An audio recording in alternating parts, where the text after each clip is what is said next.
এখন শেখ হাসিনা চলে যাওয়ার পরে সত্যিকার অর্থে আমাদের একেবারে আমরা দেউলিয়া হয়ে গেছি। আগে যে কোনো নির্বাচিত কিংবা সেমি নির্বাচিত সরকারেরও একটা জবাবদিহিতার জায়গা থাকে। এই সরকারকে আমার ইতিহাসের সবচেয়ে জবাবদিহিহীন সরকার মনে হচ্ছে। যখন 1 মাস গেল, আমরা ধৈর্য ধারণ করলাম, 2 মাস গেল, আমরা আহত হলাম, 3 মাস গেল, আমরা বিক্ষুব্ধ হলাম, 4 মাস গেল, আমরা ভাবতে পারলাম না যে এরপরে কী হচ্ছে, কেন এরকম হচ্ছে, আমাদের এত ভালো ভালো মানুষগুলো কেন আইন শৃঙ্খলা ঠিক রাখতে পারছে না, কেন মব হচ্ছে, কেন সমাজে আমাদের নিশ্চিত যে নিরাপত্তাটুকু ছিল, যে স্বপ্ন ছিল, ভালোবাসা ছিল, সব জিনিসগুলো একটা অপরটার সঙ্গে মানে যাকে বলে প্যাচ লেগে যাচ্ছে। এরপরে যেটা হলো যে মানুষের পেটে হাত পড়লো যে আপনি যাই বলেন, বিপ্লব বলেন, যা কিছু বলেন, সব কিছু মানুষ সহ্য করতে পারে যদি কারো পেটে ভাত থাকে আর পরনে কাপড় থাকে। রাতারাতি আগামী দেখা গেল যে জুলাই আগস্ট বিপ্লবের পরে আগস্ট সেপ্টেম্বর অক্টোবর মাসে বাংলাদেশে বড় বড় অনেকগুলো শিল্প কলকারখানা বন্ধ হয়ে গেল, হোক সেটা আওয়ামী লীগের, কিন্তু তার মাধ্যমে একেবারে স্রেফ যারা কর্পোরেট বেনিফিট পেত, অর্থাৎ বেতন ছিল, বোনাস ছিল, ভাতা ছিল, তারপর সে তাদের প্রভিডেন্ট ফান্ড ছিল, এরকম অন্তত 5 লাখ লোক বেকার হয়ে গেল। এবং সেই বেকারত্বের সঙ্গে সঙ্গে 2 লাখ কোটি টাকার যে ব্যাংক ঋণ, এটা নতুন করে খেলাফি হয়ে গেল ওই দিন 2024 সনের সেপ্টেম্বর এবং অক্টোবর মাসের মধ্যে। এরপরে শুরু হলো মোড়ক, রীতিমতো মাঝারি এবং ছোট আকৃতির যে শিল্প প্রতিষ্ঠান, ব্যবসা প্রতিষ্ঠান, এবং প্রচুর মাইগ্রেশন হলো। মানে এত মাইগ্রেশন আমাদের দেশে কখনো হয়নি। শহর থেকে যারা চাকরি হারালো তারা গ্রামে চলে গেল, আর গ্রাম থেকে যে সমস্ত মানুষ দাপট দেখাতে গত 15 বছর ধরে এবং যারা জিডিপি এবং ইকোনমির একটা অংশ তারা করতো, মানে সেটা কেউ রাজনৈতিক মাস্তানি বলেন, টাউটারি বলেন, বাটপারি বলেন, চাঁদাবাজি বলেন, যা কিছু করতো না কেন, তারা ওই এলাকার ইকোনমিটা তারা নিয়ন্ত্রণ করত। এই মানুষগুলো সব বাস্তুচ্যুত হয়ে ঢাকা শহরে চলে এলো, বিভিন্ন শহরে ছাড়িয়ে পড়লো। তো যারা ঢাকাতে এলো গ্রাম অঞ্চল থেকে, তারা ইকোনমিটা, তাদের এলাকার যে ইকোনমিটা, এটা ডিস্ট্রয় করে এলো। আর ঢাকা থেকে যারা গ্রামে গেল, তারা ঢাকার ইকোনমিটা শেষ করে গিয়ে গ্রামে গিয়ে ওই গ্রামীণ যে ইকোনমি, সেই ইকোনমির একটা নতুন চাপ তৈরি করলো। এখন ওই চাপটা প্রবল আকার ধারণ করলো 2025 সনের এপ্রিল মাসে। এবং সেই এপ্রিল মাসে যে ধারণ করার ফলে কি হলো, দেখেন বিশ্বব্যাংক এই এপ্রিলের পরে আমাদেরকে বলছে যে এই প্রথম আমার কাছে মনে হয় যে বাংলাদেশ আর কখনো এমনকি 73-74 সনের দুর্ঘটনা ঘটেনি। তারা বাংলাদেশকে ইন অল রেসপেক্ট রেড জোনে রেখেছে, সবুজ জোনেও না বা হলুদ জোনেও না। অর্থাৎ বাংলাদেশের বিনিয়োগ থেকে শুরু করে প্রত্যেকটা জিনিসই এখন বিশ্বব্যাংকের দৃষ্টিতে রেড জোন। ফলে এখানে নতুন বিনিয়োগ আমাদের দেশি বা বিদেশি, মানে যাদের একটু বিবেক বুদ্ধি আছে, তারা শেষ সম্বলটুকু বাসায় বসে বসে খাবে, কিন্তু নতুন একটা ব্যবসা প্রতিষ্ঠান চালু করার সুযোগ পাচ্ছে না। ফলে হতাশা কেন আসবে না? এই পর্যায়ে আপনাকে ধন্যবাদ। আশরাফ কায়সার, ভালো চললো না কেন?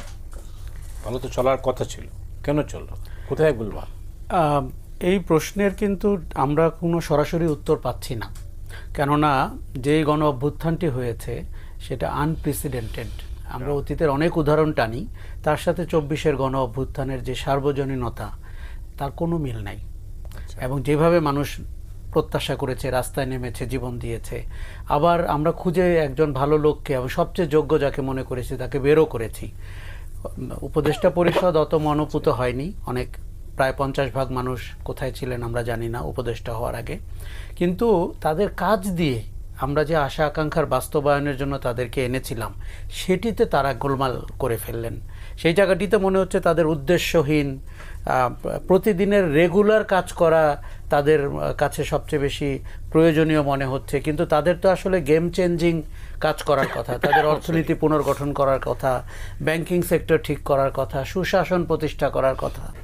আবার আপনি দেখবেন যে এই যে আশা আকাঙ্ক্ষা মানুষ রাজপথে বলেছে, দেয়ালে বলেছে, কার্টুনে বলেছে, স্লোগানে বলেছে, সেটিকে আপনার সংস্কার আকারে রাজনীতিতে আনা, শাসনতন্ত্রে আনা, সংবিধানে আনা, কাজগুলো কিন্তু আপনি বলবেন যে আমরা সবাই আউটলাইন বা মোটা দাগে সবাই জানি যে কিভাবে আমরা চিন্তা করেছি, কিন্তু মনে হলো যে তারা উদ্দেশ্যহীন সময় কাটালেন।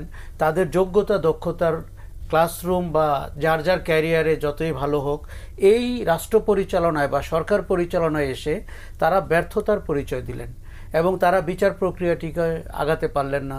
সংস্কারের অনেক মাসব্যাপী আলোচনা হচ্ছে, কিন্তু মৌলিক সংস্কারের জায়গা যেখান থেকে আপনার দেশ পরিচালনা কিংবা সুশাসন কিংবা আপনার জবাবদিহিতা নিশ্চিত হবে, রাজনীতি সংস্কার, সেগুলো হলো না। ফলে আমরা কোনো দিকেই যেতে পারলাম না। যে আশা আকাঙ্ক্ষা তৈরি হয়েছিল সমপরিমাণ হতাশা তৈরি হলো। শাসনতন্ত্রে দেউলিয়া, শাসন প্রণালীতে দেউলিয়া, মানে সাংবিধানিক সংকট। মানে উনি যেভাবে সংবিধানটা করেছেন, itself is a dangerous element. যারা আন্দোলন করেছেন সবার জন্য তো একটা মৃত্যুকূপ।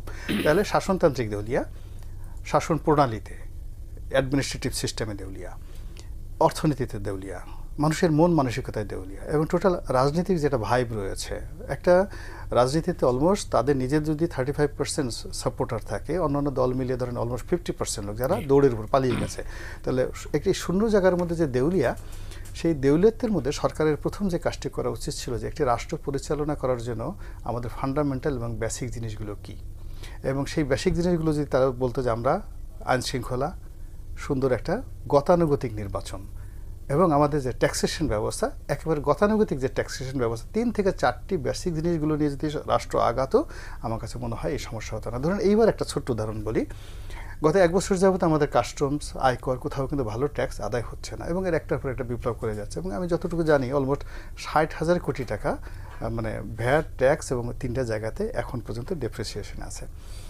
এর মধ্যে এবার নতুন আইন করছে যে এবার অনলাইনে এটা সাবমিট করতে হবে। এখন এটা একেবারে নতুন একটা জিনিস, তো যেখানে বেসিক জায়গার মধ্যে থেকে আমরা আদায় করতে পারছি না, সেখানে এই অনলাইন নিয়ে যা হচ্ছে এভরিডে, আপনি দেখবেন আয়কর সেক্টরে অ্যাটলিস্ট আরও 20 থেকে 30,000 কোটি টাকা কম আদায় হবে এইবার। এইরকম আবার এই সময়টাতে আমাদের কাস্টমসে যাকে বলা হয় তারা করলো, মানে যাকে বলে ওইটা 2টা ভাগ করে ফেললো, অ্যামেন্ডমেন্ট করলো। এই সময়টাতে সংস্কার করতে হবে, এই সময়টাতে বিচার করতে হবে। মানে সরকার যেখানে বেসিক কাজ করার মতো তাদের অ্যাডমিনিস্ট্রেটিভ পাওয়ার নাই, তাদের হ্যান্ডস নেই, কিন্তু তার বাইরে তারা অতিরিক্ত অন্তত পক্ষে 10 থেকে 15টি আইটেম, সেটা সংস্কার বলে, কৌশল অবশ্যই